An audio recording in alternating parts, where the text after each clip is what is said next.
पूर्व मुख्यमंत्री जयराम ठाकुर ने कहा कि भारतीय जनता पार्टी स्वर्गीय विमल नेगी के परिवार के साथ है। बाली चौकी मंडी में पूर्व मुख्यमंत्री एवं नेता प्रतिपक्ष जयराम ठाकुर ने विमल नेगी मौत मामले में हाईकोर्ट द्वारा मामला सीबीआई को देने पर प्रतिक्रिया व्यक्त करते हुए कहा कि हाईकोर्ट के निर्णय का वे स्वागत करते हैं। भाजपा शुरुआत से ही इस मामले को लेकर गंभीर थी और इस मामले को विधानसभा में भी उठाया गया, लेकिन सरकार ने इस मामले को लेकर कोई गंभीरता नहीं दिखाई। विमल नेगी का परिवार बार बार इस मामले की सीबीआई जांच की मांग कर रहा था और अब हाईकोर्ट ने इस मामले की जांच सीबीआई को सौंपने का निर्णय ले लिया है। अब इस मामले में निष्पक्ष जांच होगी और विमल नेगी और उनके परिवार को न्याय मिलेगा। तो मैं माननीय उच्च न्यायालय के प्रति अपना सम्मान व्यक्त करते हुए इस फैसले का अभिनंदन करता हूं, स्वागत करता हूं। हम पहले दिन से बड़े साफ शब्दों में कह रहे थे कि ये मामला सामान्य स्थिति का मामला नहीं है। विमल नेगी जब गुम हुए थे उस वक्त भी हमने विधानसभा के अंदर कहा था कि उनको तलाश करने में सरकार सक्रिय भूमिका निभाए, लेकिन सरकार बहुत गंभीर नहीं दिखी हमें। और अंततः 10 दिनों के बाद विमल नेगी की जो है डेड बॉडी बिलासपुर में रिकवर होती है और डेड बॉडी रिकवर होती है तो रिकवरी के समय जो उनके यहाँ से जो सामान जो रिकवर किया उसमें एक चीज़ को लेकर के मालूम पड़ा कि जो पेन ड्राइव थी वो रिकवर हुई थी, लेकिन वो शो नहीं की गई, दिखाई नहीं गई। बाद में किसी ने वो जब रिकवरी के समय कहीं वीडियो किसी और प्राइवेट आदमी ने खींचा था, लिया था, उस वीडियो में वो पेन ड्राइव भी उसमें दिखी, तो इस कारण से पुलिस वालों को लगा कि अब दिखानी पड़ेगी। और फिर जब वो पेन ड्राइव एफएसएल को भेजी गई तो मालूम हुआ कि उसको फॉर्मेट कर दिया गया हुआ है। फॉर्मेट करने का मतलब कि सबूत सारे नष्ट कर दिए गए हैं, जो हमारी शंका थी वो सही साबित हुई। और अभी हाल ही में जब इस मामले को लेकर के परिवार के लोगों के ऊपर लगातार दबाव था बनाया हुआ सरकार ने कि सीबीआई की जांच की बात मत करिए, आप मत करिए मांग, लेकिन परिवार के सदस्यों ने इंतजार किया, 15 दिन तक इंतजार किया। और उसके बाद जब सरकार की ओर से कोई इस प्रकार से इस जांच में प्रगति नहीं हुई, जो एसआईटी कॉन्स्टिट्यूट की गई थी, उसके पश्चात किरण नेगी जो विमल नेगी की धर्मपत्नी है वो हाई कोर्ट में गई, उनका परिवार हाई कोर्ट में गया और उन्होंने कहा कि सीबीआई की जांच होनी चाहिए।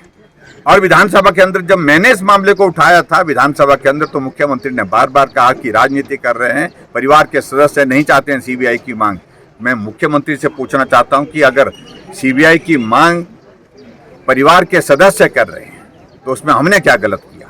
हमने सही मांग की थी, पूरा प्रदेश चाहता था, पूरा एचपीपीसीएल की ऑर्गेनाइजेशन चाहती थी, परिवार के लोग चाहते थे कि सीबीआई की जांच हो। और आखिरकार सीबीआई की जांच के लिए कोर्ट में मामला चला और कोर्ट में जब खुलासा हुआ कि डीजीपी की रिपोर्ट जब आई, उन्होंने कहा कि एसपी शिमला अनावश्यक रूप से इस सारे मामले में दखल दे रहे हैं। मैंने उनको 2 बार या 3 बार उनको बुलाया, लेकिन उसके बावजूद भी वो आए नहीं। रिपोर्ट मांगी, रिपोर्ट दी नहीं गई। और उल्टे आप कल्पना करिए कि शायद ऐसा बहुत कम उदाहरण देखने को मिलेगा। एसपी एक डिस्ट्रिक्ट का डीजीपी के खिलाफ भरी कोर्ट में उनके विरुद्ध बोलने के लिए खड़ा हो जाता है। पुलिस एक डिसिप्लिन फोर्स है और कभी इस तरह के उदाहरण देखने को नहीं मिले। और डीजीपी ने बड़ा साफ शब्दों में इस बात का भी जिक्र किया है रिपोर्ट में कि जो हालात है, जो परिस्थिति है, ऐसे में लगता है कि निष्पक्ष जांच होने पर ये लोग जो है प्रदेश के प्रश्न चिन्ह खड़ा करेंगे ही करेंगे, परिवार के लोग भी करेंगे। ऐसी सूरत में आगे बढ़कर के जब एसीएस होम की रिपोर्ट, उसमें भी जिक्र आया कि दबाव डालने की कोशिश हुई, रिपोर्ट को बदलने के लिए कहा गया, लेकिन उसके बावजूद उन्होंने कहा कि मैं रिपोर्ट नहीं बदल सकता हूं। और ऐसी चीज़ों के कारण जब कोर्ट ने जब संज्ञान लिया और संज्ञान लेने के बाद जब फैसला आज आया, उस फैसले का मैं अभिनंदन करता हूं, स्वागत करता हूं। और इस मामले को लेकर के हम पहले दिन से कह रहे हैं कि इस घटना को सिर्फ आत्महत्या के रूप में नहीं देखना चाहिए, ये हत्या भी हो सकती है, क्योंकि बड़े बड़े अधिकारी, बड़े बड़े नेता भ्रष्टाचार के बहुत सारे एक नेक्सस के साथ काम कर रहे थे। चाहे वो पेखूविला का प्रोजेक्ट है, चाहे वो शोंगटोंग का प्रोजेक्ट है, बहुत सारे प्रश्न खड़े हुए हैं उन दोनों प्रोजेक्ट में। और विमल नेगी की हत्या की वजह अगर रही है तो भ्रष्टाचार को जो लोग पनपने दे रहे थे उनके खिलाफ वो खड़े हुए, उन्होंने ईमानदारी से अपनी बात कही। ब्यूरो रिपोर्ट, चैनल 9 मंडी।